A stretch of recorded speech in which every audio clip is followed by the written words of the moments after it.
Hello everyone, we're going to be looking at a game played between Nakahara, the strongest player of his generation, and eternal 5-crown champion and reigning Meijin at the time this was played, and also one of my favorite players. His opponent was the late Murayama Satoshi, a player of Habu's generation who unfortunately passed away at the early age of 28. A few years ago, a movie was made about him, which I've yet to see. If any of the viewers did see the movie, let me know what you thought about it in the comments.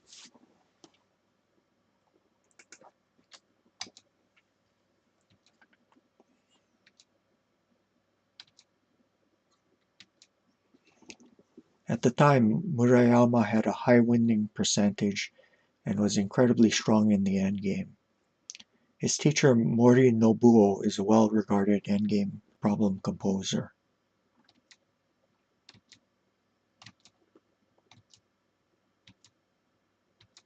This used to be the way many aigakari games in the past were played. Nowadays, it is more common for both sides to delay the exchange of their rook pawns.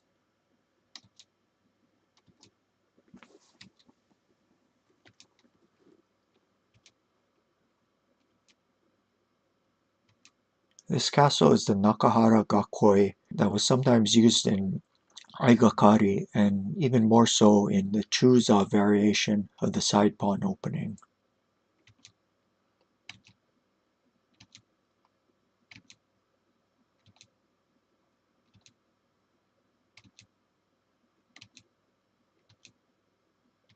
Three-five pawn.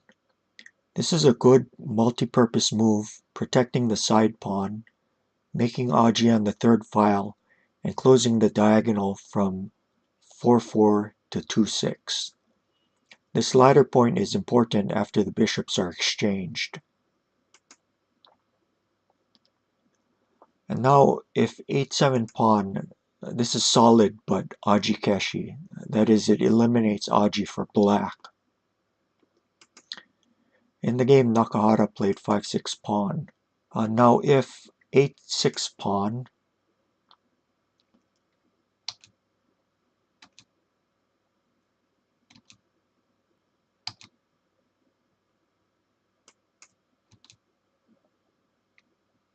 and this is about equal.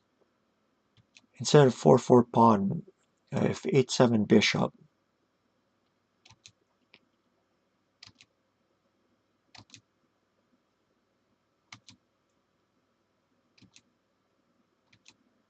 this is good for black. If the silver takes this pawn, then the horse drops. And instead of 3-5 pawn, if 8-7 bishop, this looks like a typical move that needs to be considered. Black has a number of different ways to play against it. 8-5 pawn. Now if 6-3 silver, there's this fork. And if silver takes the pawn instead,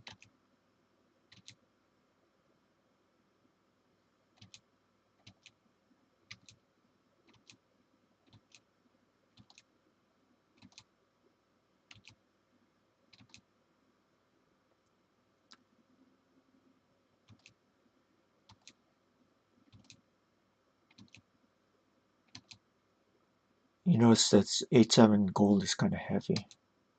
This is winning for black.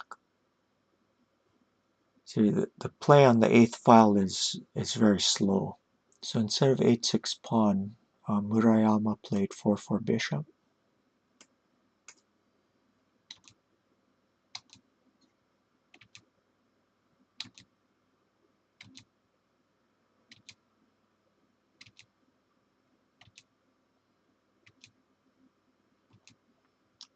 This is an attempt to create play by hitting the rook and putting pressure on the knight's head. And now white can't go into a mutual rook exchange. If he takes the rook on 3-6, this token is huge.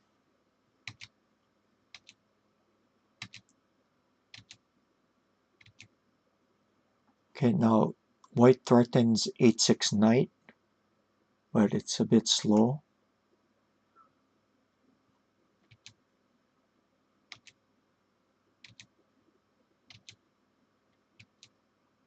Very good for black. If the pawn takes instead, this threatens 4-1 rook. And again, very good for black. And aside from 5-4 pawn, he also has 3-3 pawn.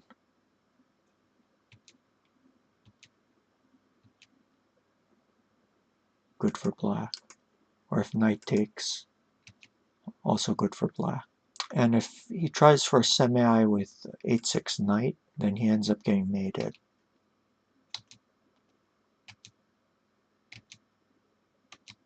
So Murayama played 5-2 rook. Black's position is much easier to play. His king is safe, rook is active, and both knights are developed. White is strategically worse due to his king and rook position and stranded silver.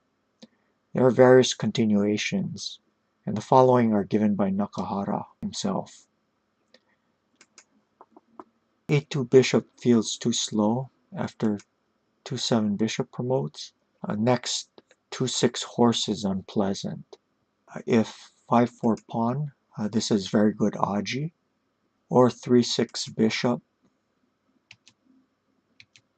White can attempt to mix things up with this, but black is better. I guess black could just take the silver or play 7-9 silver. In the game, Nakahara found another move, very strong, 4-3 bishop. Now if the gold takes, then the rook can promote. This is winning for black. So Murayama played 3-4 pawn.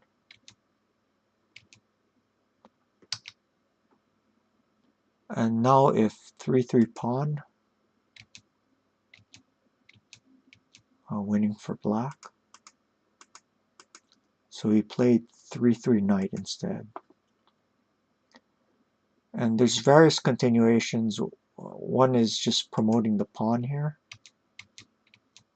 Good for black. Or he could just take the rook. Yeah, different ways of playing. In the game, Nakahara just traded 2 pieces for his horse. If 3-6 pawn now, just 4-5 knight, and it's threatening to promote on 5-3.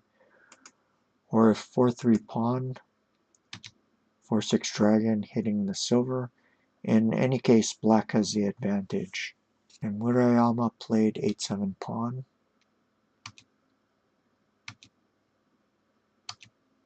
Instead of that 4-6 dragon was more solid, like that. But he played 3-5 pawn.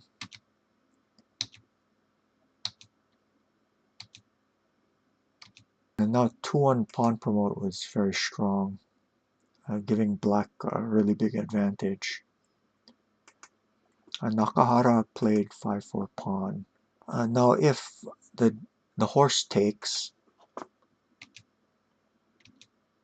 and there's this fork, and if 9-2 rook,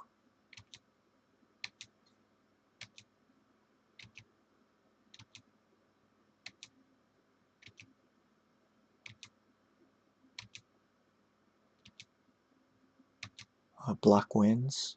Instead of 9-2 rook, if 3-9 rook,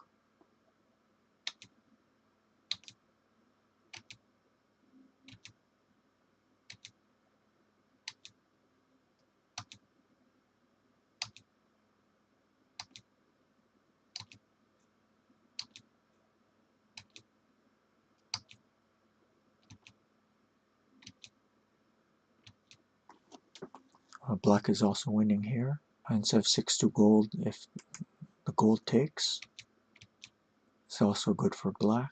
So instead of horse taking, a better way to put up resistance is 4-3 silver drop.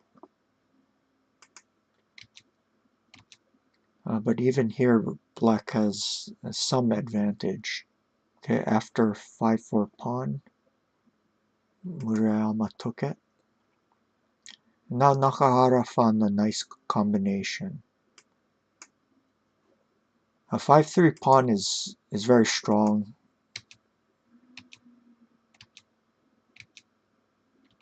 It could lead to something like this.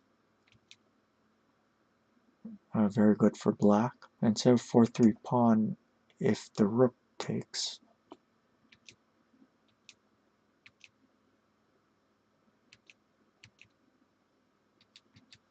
or if the knight interposes, this is winning for black. But in the game, Nakahara played 6-3 knight.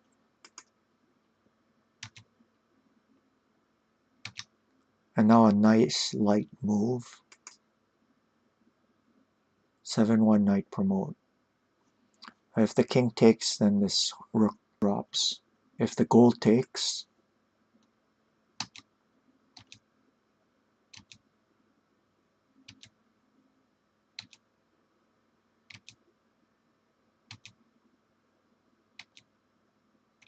a fork, or instead of 5-2 silver, if 6-3 king.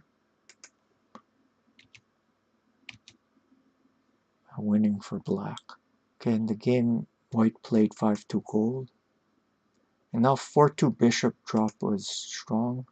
Nakahara played 8-1 narike, which wasn't bad at all.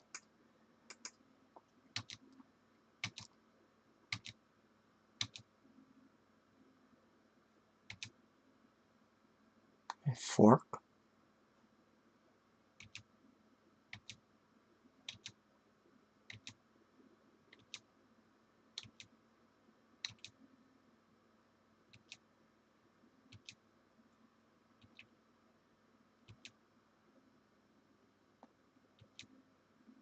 A 5-2 pawn promote was also strong.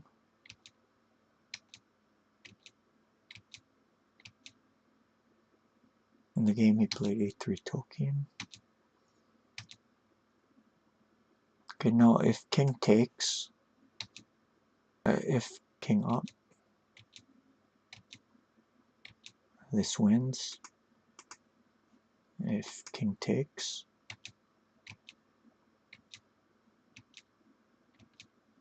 he's going to get mated.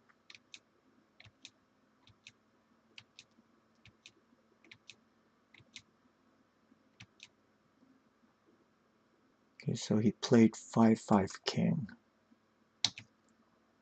Okay, threat mate on 6-4. So this is one final try by slowing down the attack.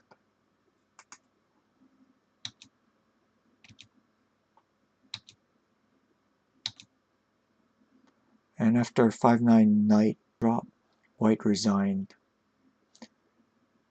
If he plays 8-8 pawn promote,